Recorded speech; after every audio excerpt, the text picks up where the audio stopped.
오늘 호국 보훈의 달 6월을 맞이하고 특별히 첫 주일, 그것도 평신도 주일이면서 3일째 주일에 함께한 여러분 모두를 환영하고 축복합니다. 우리 감리교는 매년 6월 첫 주일을 평신도 주일로 지킵니다. 그럼 평신도 주일은 어떤 주일이냐 하면 감리교를 창시한 웨슬리 목사님이 사실은 평신도를 양육해서 그 평신도를 양육받은 평신도들이 또 목회자가 되어지고 또 양육받은 평신도들의 협력을 받으면서 오늘의 감리교회를 이루었습니다. 그렇기 때문에 웨슬리 목사님의 전통을 이어받은 감리교는 이 평신도들의 양육에 특별히 소그룹 활동을 통하여서 양육하는 일에 최선을 다해야 된다라고 하는 그런 믿음 속에서 한 날을 정하여서 예배하는 주일이 평신도 주일입니다. 웨슬리 목사님이 1738년 5월 24일에 그것도 저녁 8시 한 45분경에 올더스켓 가를 거닐다가 꿀꿀한 마음으로 거닐고 있는데 어디선가 사람들이 모여서 웅성웅성하는 소리가 들려서 가보니까 모라비안 교도들이 그곳에 모여서 로마서 1장을 그냥 쭉 읽어갔던 거예요. 어떤 평신도 지도자가 쭉 읽어갔던 거예요. 그런데 그 로마서의 1장의 말씀을 쭉 읽는 중에 17절 말씀, 의인은 믿음으로 믿음에 이르게 되느니라 라고 하는 말씀에 은혜가 되어서 그동안에 내가 착하고 선하게 살면 구원에 이르는 줄로 착각하고 살았구나. 우리가 선행으로 구원이 이루어지는 것이 아니라 그건 가톨릭의 교리와 똑같은 교리죠. 선행을 하면 구원에 이른다. 내가 선행을 하고 면죄부를 사면 연옥에 가 있는 조상님을 천국으로 올려보내 드릴 수 있다. 이런 것은 가톨릭의 그런 교리죠. 그런데 웨슬리 목사님도 당시에 가톨릭과 유사한 영국 국교회가 청교도 성공회였으니까 그런 어떤 의식이 강하였다라고 하는 겁니다. 그런 목사님이 아무리 내가 선행을 해도 루터가 종교개혁을 단행할 때에도 마찬가지로 열심히 선행을 하고 스칼라 산타라고 하는 성전 계단을 무릎 위까지도록 피를 철철 흘려가면서 기어오르고 또 기어오르도 구원의 확신이 없었던 것처럼 웨슬리도 외조부도 목사님이고 아버지도 목사님이고 목회자의 가문에서 태어나서 오늘날 젊은 목사로서 옥스포드 신학대학에서 학생을 가르치는 교수이면서 목사였던 웨슬리도 구원의 확신이 없었다는 거예요. 그러던 5월 24일에 저녁 8시 45분경에 의인은 믿음으로 살게 되느니라. 이게 아주 중요한 거예요. 믿음으로 믿음에 이르게 되느니라. 그런 이야기예요. 답시다. 믿음에 이르게 되느니라. 내가 믿는 것이 이루어지려면 믿음으로만 이루어진다는 거예요. 이 말씀에 크게 은혜가 되어져서 깨달았고 그리고 마음이 뜨거워졌다라고 하는 것은 확신하게 되었다라고 하는 겁니다. 그럼에도 불구하고 이전 버릇이 그대로 남아 있었는데 다음에 1739년 신년맞이 기도회를 하는데 오늘로 보면은 송구영신 예배나 같은 거예요. 1월 1일 39년 1월 1일 2~3시경에 페트레인이라고 하는 곳에서 저녁부터 모여가지고 7~80명이 모여서 기도회를 하고 있는데 2~3시경에 성령이 오순절과 같은 똑같은 역사가 임한 거예요. 그래서 이거를 감리교에서는 페트레인의 체험이라고 말을 해요. 그리고 그 성령을 얼마나 뜨겁게 받았는가 하면은 하나님 이제는 그만 좀 하세요. 그만이라고 소리칠 정도로 몸이 달궈졌다는 거예요. 그러면서 이전 것은 지나갔으니 보라 새 것이 되었도다 라는 말씀처럼 세상과 나는 간곳 없고 구속한 주만 보이는, 이 사나 죽으나 주님의 것으로 살고 죽는 웨슬레로 거듭난 줄로 믿습니다. 그게 39년 1월 1일인 거예요.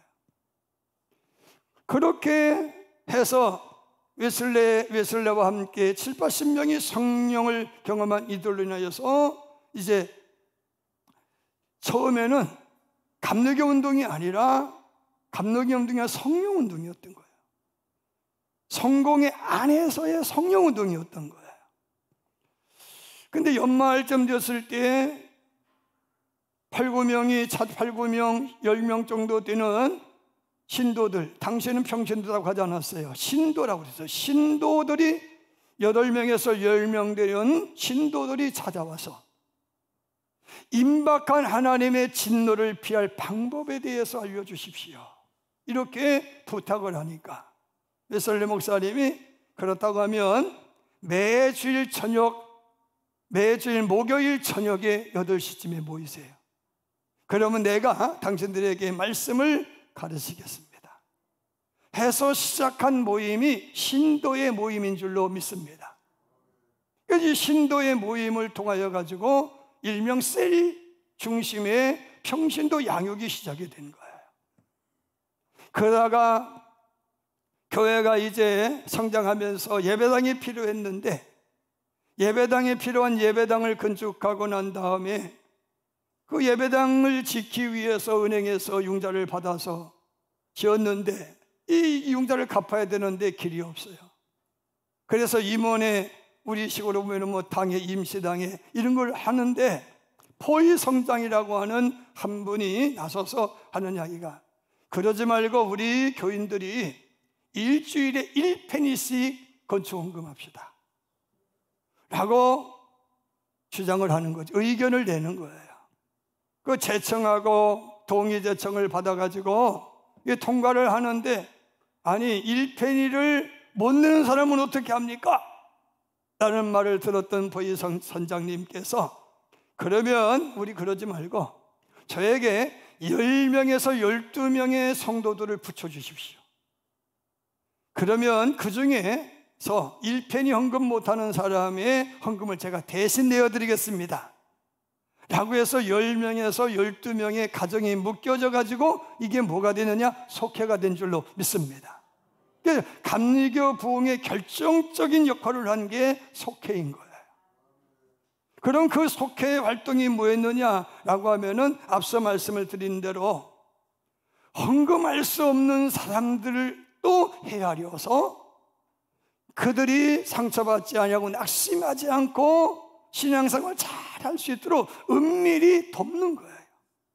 벗은 자들 입히고 줄인 자들을 먹이고, 가족 중에 교도소에 수감되어 있는 일이 있으면 찾아가서 위로해주고, 주거 환경을 개선해주고, 이게 속회 활동이었던 거예요. 그래서 우리 속회라고 하는 것은 단순히 예배드리고 헌금하고 차 한잔 마시고 헤어지는 것이 아니라 속회원들의 가정사를 헤아리면서 위하여 중보기도 하고, 받은 은혜를 서로 간증하며 나누고 어려움을 보듬는 게 속회라, 그런 말씀인 거예요. 응? 네 잘났다 나 잘났다 성토하고 지적질하는 게 속회가 아니다, 그런 얘기예요. 옛날 어르신들은 앉아서 고구마 하나 삶아먹고 헤어지는 게 속회 아니다, 그런 말씀입니다. 그래서 우리 감리교는 소그룹 활동을 통해서 부흥한 교단이 감리교단이다라고 하는 거예요. 그렇기 때문에 이 소그룹을 통해서 학습되고 교육되어지고 훈련된 이들이 중에서 탁월한 이들이 있으면은 이 사람들을 특별히 특별 신도회 반이라고 하는 반을 만들어서 신학교 양성소와 같은 역할을 했던 거죠. 그래서 이들이 목사가 되어지고 또 이들이 또 속회라든지 신도회를 또 운영하며 가르치면서 제3의 제4의 목회자들을 양성해서 오늘의 감리교가 되었다는 거예요. 이거를 기억하고 이런 소그룹 활동을 지지하고 잘 할 수 있도록 후원하는 게 이게 평신도 주일의 목적인 줄로 믿습니다. 할렐루야. 자, 그러므로 오늘 우리가 평신도 주일을 지키는 것은 웨슬레 시대의 신도로 불렸던 여러분들 스스로가 훈련되고 양육되어야 된다는 거예요. 그렇지 않으면은 교회 부흥은 요연하다 하는 말씀인 거예요. 목사만의 노력으로 안 돼요. 교인들의 협력과 동역이 따라야 될 줄로 믿습니다. 제가 지난주에 우리 한국 교회에 대해서 좀 비판을 하면서 우리 한국 감리교회는 근현대사에 아주 큰 기여를 한 교단이다 하는 말씀을 드렸어요. 특별히 신분 철폐에 앞장서고 여성주의 향상에 이바지하고 학원 선교에 가장 앞장선 것이 감리교인 줄로 믿습니다. 의료 선교, 그리고 상록소 운동과 같은 농촌 계명 활동, 그리고 독립운동 당시에 3.1절 만세운동에 앞장선 것이 감리교 목사들인 거예요. 김구 선생을 위시해서 김구 선생을 위시해서 유관순 이런 분들이 다 감리교인들인 거예요. 이승훈 장로님도 감리교인인 거예요. 아멘이죠? 그래서 이 근현대사에 아주 놀라운 기여를 한 한국 교회를 세상은 뭐라고 했느냐? 진정한 교다, 순수한 순전한 교다. 아멘이죠? 믿을 만한 교다, 이렇게 칭송이 자자해서 그로 인하여서 경제성장과 맞물려 가지고 교회가 아주 놀랍게 부흥하고 성장하고 발전해서 국민의 20%가 예수 믿는 그런 교회가 된 줄로 믿습니다. 국회의 41%, 현 국회의 41%의 국회의원, 거의 과반수가 되는 국회의원이 기독교인이라는 거예요. 그렇게 비대해진 기독교가 오늘날 오만하다, 무리하다, 참담함에 이르렀다 라고 비난받는 일면 개독교 소리 듣는 이유가 뭐냐? 경건을 잃어버려서다. 경건이라고 하는 것은 바리새인들처럼 손을 깨끗이 씻고 죄인들과 섞여 살지 않고 가려서 음식을 가려서 먹고 안식일을 주일을 철저히 성수하고 11조 철저히 드리고 기도 생활 열심히 하는 것만이 아니라 그런 이야기예요. 거기에 한 가지를 더해야 되는데 환난 받는 과부나 고아와 나그네를 보살피는 게 진짜 경건이라는 거예요. 하나님의 경건이 뭐냐? 사람을 사랑하는 거예요. 나와 다른 사람도 사랑하는 거예요. 아멘이죠? 우리 기독교인들이 동성애를 죄악시 여기는 것까지는 좋아. 그런데 그들을 악마화하는 것은 잘못인 거예요. 그들도 구원받아야 될 대상인 거예요. 우리가 불교를 구원이 없다라고 믿고 불교인들을 전도하는 것까지는 좋아요. 그러나 그 종교를 매도해서 몇몇 사람들이 불당에 찾아가서 뜰에 있는 부처님의 머리를 망치로 톡톡 잘라내는 것은 못된 짓이라는 거예요. 이런 이들이 있다 없다? 있다는 거예요. 그래서 기독교를 향하여서 기독교인들은 자기들만 잘났다고 뻐기는 우월한 종교라고 뻐기는 무례하다, 오만하다, 이렇게 비난받게 됐다라고 하는 거예요. 그래서 예수님께서는 우리를 향하여서 이렇게 당부하세요. 너희들은 바리새인의 의보다 더 의로워야 된다. 그럼 바리새인의 의보다 더 의로워야 된다라고 하는 말씀이 무슨 말씀이냐는 거예요. 형제에게 대하여 나가라 하는 자는 지옥불에 던져질 것이다. 좀 이렇게 말씀하시거든요. 주기도문을 쭉 가르쳐 주신 다음에 뜬금없이 하나님의 나라의 백성에 대해서 말씀하시면서 형제에게 나가라는 자는 지옥불에 떨어질 거다, 이런 말씀하시죠. 그러면 형제에게 나가라는 자가 어떤 자냐 하면은, 나가라, 멍청한 놈, 쓸모짝 없는 놈, 우리말로 골빈 놈, 이런 이야기인 거예요. 뭐 때문에? 우리와 다르기 때문에. 너는 죄인이고 나는 의인이라는 거예요. 나는 예배당에 가서 예배하는 사람이고 너는 세상을 기웃거리는 사람이라는 거예요. 그런 사람은 우리 집단에 어울릴 수 없어. 나가. 너는 저주받은 인생이니 떠나. 그런 이야기인 거예요. 마치 유대인들이 사마리아 사람들을 금수보다 못한 존재로 취급하고 버러지같이 여겼단 말이죠. 그러니까 예수님이 그렇게 말씀하시는 거예요. 너희들은 바리새인의 의보다 더 의로워야 된다. 이야기가 무슨 얘기인가 하면은, 손을 자주 씻고 뭣도 하고 다 해야 되지만 나와 다른 사람도 포용할 수 있는 사람이 된다는 거예요. 교회 안 다니는 사람도 사랑하고 포용할 수 있어야 된다는 거예요. 아멘이죠. 교인끼리만 우애하고 교인끼리만 좋아하는 교회는 더 이상의 희망이 없다, 그런 말씀인 거예요. 그 때문에 교회가 희망이 되려고 하면 다른 사람, 다른 종교도 포용할 수 있어야 된다는 거예요. 그래야 그들이 예수 믿을 수 있는 기회를 우리가 제공해 줘야 되는데, 무엇으로? 너희의 착한 행실로. 우리의 행실이 그럼 어떤 행실이어야 되느냐 하면은, 지난 누가복음 11장을 중심으로 해서 말씀을 드렸죠. 자, 밤늦게 친구가 찾아왔어요. 사막에서의 선임 문화는 지극히 아주 극진합니다. 왜? 사막에서는요, 내가 배척하면 죽으라는 얘기예요. 내가 구걸하는 사람에게 자선을 베풀지 않으면 그 사람 나가 죽으라는 얘기인 거예요. 내가 오늘 밤 재워주지 않으면 그 사람은 일교차가 너무 심하기 때문에 얼어 죽는다, 그런 말씀인 거예요. 그런 문화권에서 친구가 찾아왔어요. 여보게, 미안한데 오늘 밤 재워줄 수 있겠나? 그래, 빨리 잘 왔어. 우리 집에 잘 왔어. 그래, 오늘 쉬고 가. 그런데 내가 너무 배가 고파. 먹을 것 있니? 그러니까 이 친구 하는 이야기가, 우리 집에 먹을 게 떨어져서 미안하네. 그런데 이웃집에, 친구 집에 먹을 게 있어. 내가 가서 내가 구걸해 올게. 누구 때문에 구걸하는 거예요?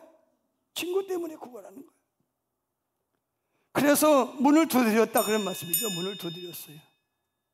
그런데 당시의 문화는 뭐냐? 날 저물고 대문 걸어 잠그면 절대로 열어주지 않는 문화인 거예요. 왜? 도둑놈들이 들어올 것을 염려해서 그런 거예요. 그게 그들의 문화예요, 문화. 그리고 날 저물고 대문 걸어 잠갔는데 열어달라고 하면은 이건 민폐 중에서 상식 없는 사람이나 하는 짓인 거예요. 그런데도 불구하고 그런 전통과 사회적 규범을 아는 그 친구가 이웃집 친구의 집에 문을 두드렸다는 거예요. 뭐 때문에? 친구를 위해서 두드렸다는 거예요. 그러니까 그 친구가 하는 이야기가 뭐예요? 야, 자네 알잖아. 날 저무고 문 걸어 잠그면 열어주지 않잖아. 그런데 무리하게 이게 무슨 짓이니? 나도 알아. 그런데 내 집에 친구가 찾아왔는데 배가 고프대. 우리 집에 마침 먹을 게 다 떨어졌어. 당신네 집에 빵 있는 거 나 알아. 세 덩이만 빌려줘. 세 덩이만 빌려줘. 그러니까 그 친구 하는 이야기가, 너가 문을 두드려서 열어주는 것이 아니라 친구를 생각하나만 극진하기에 나도 전통과 규례를 깨고 문 열고 빵 세 덩이를 줄게 하고 줬다는 거예요. 왜? 안 주면은 못된 사람 되는 거예요. 기독교인이 혹은 교회가 희망이 되려면 어떻게 해야 된다? 남을 돕기 위해서 불명예도 감수해야 된다는 거예요. 아멘이죠? 내가 욕을 먹더라도 남을 살리는 사람이 돼야 된다는 거예요. 줄인 영혼을 먹이고 입히는 교우가 되어지고 교인이 될 때에 희망이 있다라고 하는 말씀인 거예요. 오늘 시간이 많이 가서 한 가지만 딱 더 말씀드리고 마치려고 하는데, 오늘 제목의 말씀이에요. 베드로가 가버나움의 백부장 고넬료의 청을 받아서 그 가정에 가서 신방 드릴 때 성령이 임한 이야기를 아실 거예요. 그래서 그 일을 인하여서 베드로는 깨달았어요. 하나님은 인종을 차별하지 아니하고 민족을 차별하지 않고 똑같이 사랑하신다. 이방인에게도 성령을 부어주셨다 라고 공동의회에 나가서 혹은 연회에서 혹은 총회에 나가지고 발언해서 이방인들과 이방인과 어울렸다며, 이방인의 집에 들어가서 너 예배 드려줬다며 라고 성토할 때 하나님께서 꿈에 현몽해 주셔가지고 기도 중에 환상 중에 현몽하셔서 부정한 음식도 먹으라고 못 먹겠다고 하니까 내가 청결하다고 했는데 네가 왜 안 먹느냐고 해서 먹었다. 그 꿈을 깨어서 보니까 고넬료, 백부장 고넬료가 보낸 하인들이 신방을 요청하더라. 그래서 찾아갔다. 예배드리는 중에 이러한 일이 있었는데 이를 위해서 하나님이 이방인들에게도 성령을 주신다, 이방인도 차별하지 않는 하나님이심을 내가 경험하게 됐다 라고 선포하고 선언한 이가 베드로인 줄로 믿습니다. 자, 이제 바울이 바나바와 함께 안디옥에 내려가서 안디옥 교회를 크게 부흥시켰어요. 그 소문이 예루살렘 교회까지 퍼지니까 서울에서 저 총회 본부에서 감리교 본부에서 사람들을 실사를 내보낸 거예요. 그게 누구냐? 베드로예요. 베드로 가서 보니까 실제로 안디옥 교회가 믿음이 견고해지고 주의 사랑으로 흥황해지고 크리스천이라고 하는 별칭도 얻을 정도로, 예수 안의 사람이라고 하는 별칭을 얻을 정도로 훌륭한 교회로 성장했지 뭐예요. 너무 좋은 일이에요. 그래서 그것을 축하하는 자리에서, 그리고 그 교회의 중직들과 함께 식사하는 자리를 가졌는데, 밥솥을 뜨려고 하는데 바깥에서 바울 목사님, 베드로 목사님 손님 오셨어요. 누가 오셨는데? 저 예루살렘의 감독회장님이신 이철 감독님이 오셨어요. 야고보 장로님 오셨어요. 그런 거예요. 야고보 목사님 오셨어요. 이렇게 말씀하는 거예요. 그 말을 들은 베드로가 밥을 먹으려다가니 밥숟갈이 들어가려서 유대인인 내가 이방인들과 밥 먹는 거 걸리면 큰일 나겠구나 싶어가지고 꽁지 빠지게 도망갔다, 그런 이야기요. 왜? 유대인의 규례가 이방인과 어울리면 안 된다라고 하는 규례가 있었기 때문이라는 거예요. 그런데 이미 베드로는 고넬료, 백부장 고넬료를 통하여서 이방인들에게도 성령 허락됐음을 선포한 전력이 있죠.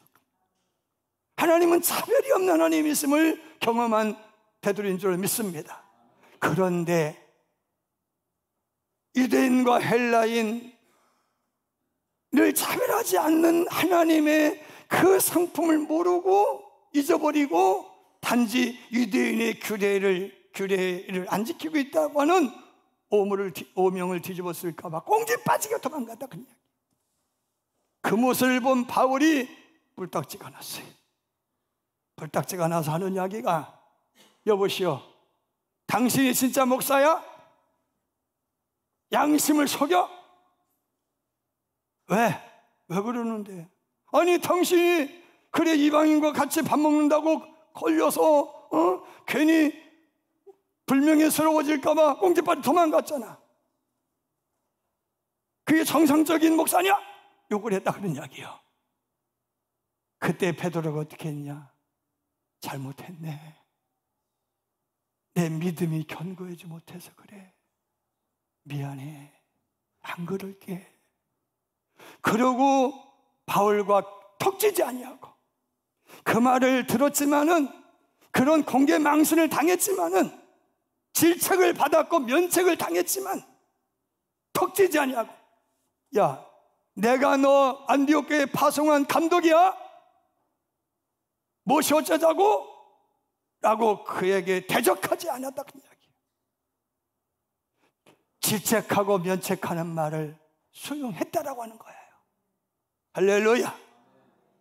사랑하는 여러분, 교회가 성장하고 우리 감리교회가 성장하고 교회가 이 시대의 희망이 되려면 세상의 충고에도 귀를 기울여야 되는 거예요. 아멘이죠. 여러분, 나단 선지자가 다윗의 잘못을 알고서는 빗대어서, 당신 나라에 양 100마리 가지고 있는 어떤 사람이 있었고 양 한 마리밖에 없는 그 양 한 마리를 자식처럼 여기고 사는 한 가난한 양치가 있었는데, 손님이 와서 먹을 것 달라고 해서 그 양을 잡아야 되는데, 아니 100마리나 되는 양을 거리는 그 사람이, 그래 자기 양은 아까워서 못 잡고 한 마리 있는 사람 양을 빼앗아서 그거로다가 손님 접대했습니다. 어떻게 하면 좋습니까? 그러니까 뭐라고 그래요? 이 나라에 그런 놈이 있어? 그런 못된 사람이 있어? 이런 처죽일 놈? 당장 대령하렸다. 그러니까 나단이 뭐라고 그래요? 당신이 바로 그놈이요, 그랬단 말이에요. 그 말에 다윗이, 내가 왕인데 네가 감히? 이렇게 안 했다는 거예요. 받아들였다는 거예요. 깨닫고 무릎 꿇고 통회하고 자복했단 말이에요. 아멘이죠. 충고에 기닿는 것은 희망이 없는 거예요. 발전이 없는 거예요. 의사가 진료를 시작을 했어요. 암이 있는 게 발견됐어. 근데 저 사람 상대해 보니까 마음이 너무 나약해서 내가 말하면 상처받고 주저앉을 것 같다. 그게 걱정돼 가지고 의사가 말을 안 했어. 근데 그 사람이 죽었네. 나중에 이 사실을 알게 된 유가족들은 어떻게 해요? 고지 의무를 다하지 못했다라고 직무유기로 고발을 하는 거예요. 이해가 되시죠? 직무유기인 거예요. 그 다음에 간접살인한 거예요. 여러분, 교인이 희망이 있고 교회가 희망이 생기려면 충고에 기닿지 말라는 거예요. 아방이 엘리야의 충고를 들었더라면, 질책을 들었더라면, 예레미야가 충고하는 말, 질책하는 말, 면책하는 말을 여호와킴이라고 하는 왕이 듣고 시드기야 왕이 들었더라면 눈이 빠지고 코에 엮여서 바빌론으로 노예로 끌려가는 일이 없어질 거 아니에요. 사랑하는 여러분, 훌륭한 코치는 선수의 잘못됨을 지적질하고 고치는 게 훌륭한 코치인 거예요. 그런데 간혹 우리는 이런 생각이에요.